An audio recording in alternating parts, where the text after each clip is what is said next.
Am I the jerk for telling my husband Happy Father's Day on Mother's Day because it felt like I was doing it all alone today? Posted by you/temporary_try_737. This morning, I woke up early to order myself coffee so he could take our son to pick it up and surprise me. Then they went to the grocery store and thoughtfully picked out my favorite breakfast and came home. My husband made half of the breakfast and then asked me to make the other half. No problem, he acknowledged that he was asking me to do the work while still taking credit for the benefit of our kids' experience and memories. It was no problem until he went upstairs to go to the bathroom, and after 45 minutes, I walked upstairs to check on him and found him asleep in our bed. He slept the entire afternoon. Later that day, I was doing the absolute mountain of dishes, my third load for the day, that's another story, and he asked me to make a grocery list. I asked if he could please make the list because I was in the middle of doing the dishes, and further tried to coax him by using Mother's Day in a playful way. I really didn't want to drop what I was doing to look in the fridge, he was already standing right in front of it, to tell him what we needed for dinner. He knows what the ingredients are, he could easily look himself, but he insisted I help him. I was super frustrated, so I took a deep breath, washed and dried my hands, and then opened the fridge and started telling him what we needed. He could sense my frustration and called me on it. I explained that I was really hoping he could make the list himself just this once because I was in the middle of doing the dishes. I explained that when I make a grocery list, I just look at what we have and write down what we don't, and I didn't understand why he needed my help. He started talking over me, saying that if I had a problem making a grocery list with him, I should have just told him. I told him that I did communicate that with him, but he doubled down and told me that I need to learn some patience. I smiled and said, "Happy Father's Day," because it was the nicest thing I could think to say. That completely set him off. He went off on me, refused to get ingredients to make our dinner, bought dinner only for himself and our kids, and has been giving me the silent treatment for over an hour. He says I went too far. Am I the jerk here? Edit. Wow, I did not realize I was going to wake up to so much to read. Thank you for all of your feedback. I have been enjoying my self-brewed coffee this morning and taking in your responses. I have a lot to look over and think about. I know divorce is the obvious answer. Edit 2. No, divorce isn't the obvious answer for this specific incident. Edit 3. I mean, the idea of divorce is not solely based on this one specific incident. Several people have commented, thinking everyone is jumping to divorce based on this one situation. It is more complex than just this one day. No, I'm not using Reddit as a poll to decide whether or not to leave my marriage. Both of our mothers are dead, unfortunately. Our children are 6 and under. It is common for parents to help and facilitate the day. 6-year-olds and toddlers can't be responsible for celebrating their parents. I didn't expect anything from him. I know it's just a Hallmark consumerism holiday. People who have commented are correct in saying that this incident is just representative of every other day, but it was magnified by the fact that Mother's Day was a particularly crappy day to choose to be particularly crappy. I felt like maybe I was the jerk for making the petty comment. I am neurodivergent, and sometimes I have trouble picking up on whether I did something wrong that I didn't realize was wrong to say or do. I appreciate all of the anecdotes about your strength and ability to move forward after leaving an exhausting marriage. It is inspiring. Update 2 days later. Since Sunday, I have not lifted a single finger for baby Sinclair, my internal nickname for him. Unless it directly impacts our kids, every time he asks for my help or wants me to do something for him that he can do himself, I just use my absolute sweetest voice to let him know he doesn't need my help and that I believe in his ability to complete the task himself. Then I smile and walk away. The third time I did this, he said I was making him uneasy. I couldn't help but LOL, which made him announce that he felt even more uneasy. I know it wasn't kind, but I calmly told him he is a pathetic human. I told him I'm sorry it has to be me, but someone in his life needs to tell him to grow the F up. I told him I care about him and love him, but I will not tolerate being treated with disrespect even one more day. He said I am abusive. The actual audacity. I spared the divorce conversation, for safety reasons and because I have said many times before that I want to leave, but financially, it isn't possible right now. Side note, I tried to leave last year because he was making me feel unsafe, and his behavior was erratic.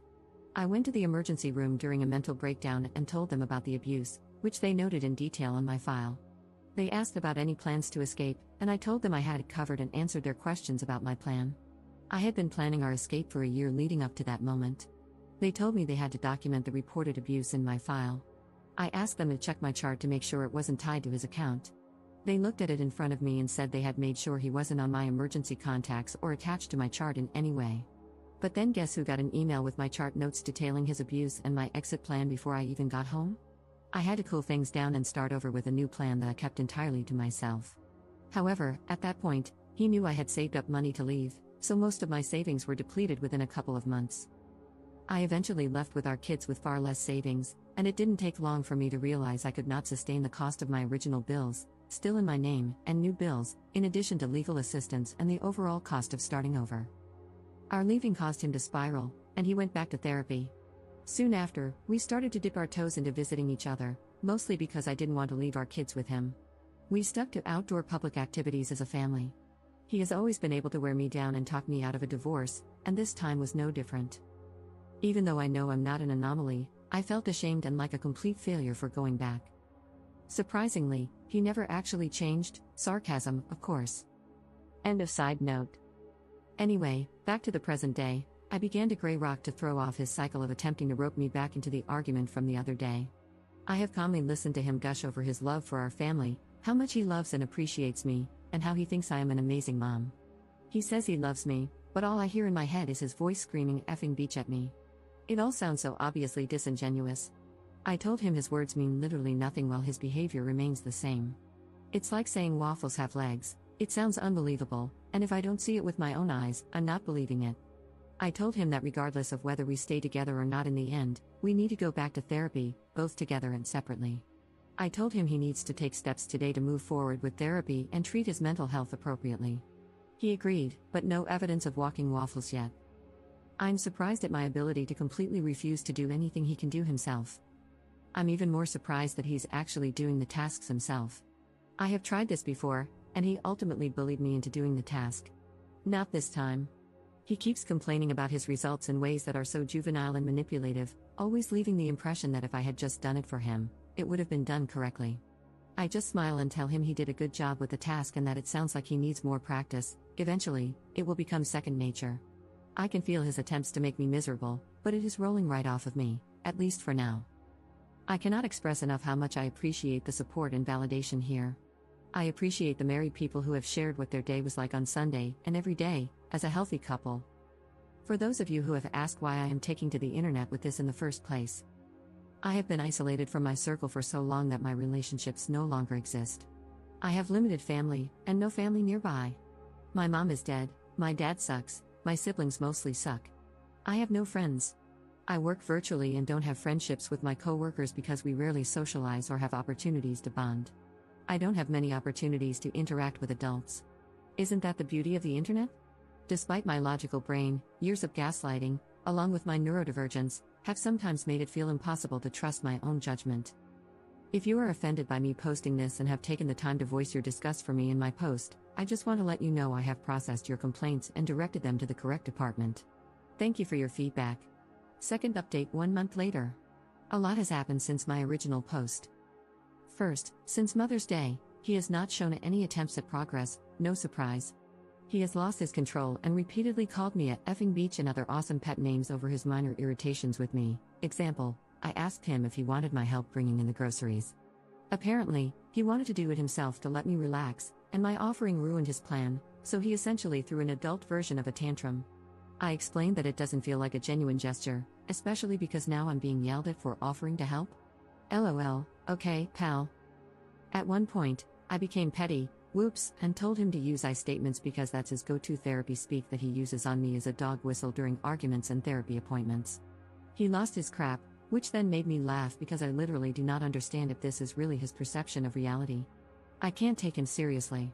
I find myself laughing more now than ever, and it's not to mock him, I just can't control my disbelief and don't know how else to cope at this point. Second, I have realized that while I do love and care about him, it is clear that he does not respect me as a person, a mother, or his partner. He doesn't respect our kids. I can't realistically continue living with someone who tries to control my entire life. What kind of life is that to live? I took advice from many comments left on my original post and reached out to friends and family I had been isolated from. The reception was better than I anticipated. I didn't expect the hurt I felt when I found out every single one of them said they wondered if I was in an abusive marriage, but not one of them ever asked me directly when I completely withdrew. I don't blame them, but it was hard to ignore the pain I felt from that.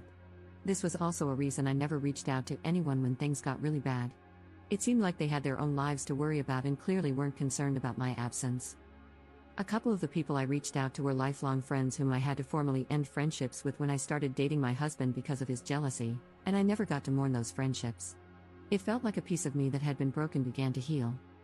Anyway, it was a positive step because some of my family members were relieved I opened up to them, and now I don't feel so isolated and alone. So thank you to everyone who encouraged me to do that. I am not sure what my next steps are, but I am feeling more confident in my path forward. I do know that from here on out, I'm doing whatever the F I want, don't worry, as safely as I can. Thank you. Commenter. I'm glad for you. I'd like to point out something. Some of these friends who didn't reach out when you withdrew may not have known how to do it or may have been afraid you would reject them. I'm sure they are genuinely glad that you are reaching out again. Give them a chance to be your friends. Commenter's response. Sorry, but I'm so sick of people like Op pretending that they would have taken it well, even decently if their friends had actually asked that. Op's response. I'm not pretending I would have taken it well. I even said I don't blame them. I understand that from their perspective, it would have been extremely tricky. I understand that I am the one who drifted away from them. I understand. I can see a situation logically and feel pain at the same time. Edit. I think the pain I felt really had nothing to do with my friends and family and everything to do with the fact that I felt like I was crazy for so long. I thought everyone believed he was a great person. My pain was partly disappointment in myself for not seeing what everyone else saw. Third update 8 months later. 246 days ago, I posted asking AITAH for telling my husband Happy Father's Day today because it felt like I was doing it all alone today. I knew I was in an abusive marriage, but I was stuck. I remained stuck until it escalated beyond return. I wanted to provide an update to show how things can escalate. The very next month after my original post, he pushed me down the stairs backward. The following month, he started threatening his life if I didn't stay with him. The month after that, he began looking into buying a gun. The month after that, he became physically violent toward me in front of our kids and emotionally abusive toward them. The police were called multiple nights in a row. My kids and I have been staying at someone else's house since mid-November. We left with a weekend's worth of clothes each, toothbrushes, and some of their favorite toys that I could quickly grab. We are starting completely over, and it feels very weird. Following my previous post, he drained the savings I had accumulated to escape with my kids. I am in the process of finding a new job. As weird and scary as this process has been, I have never felt safer. My kids have never been happier.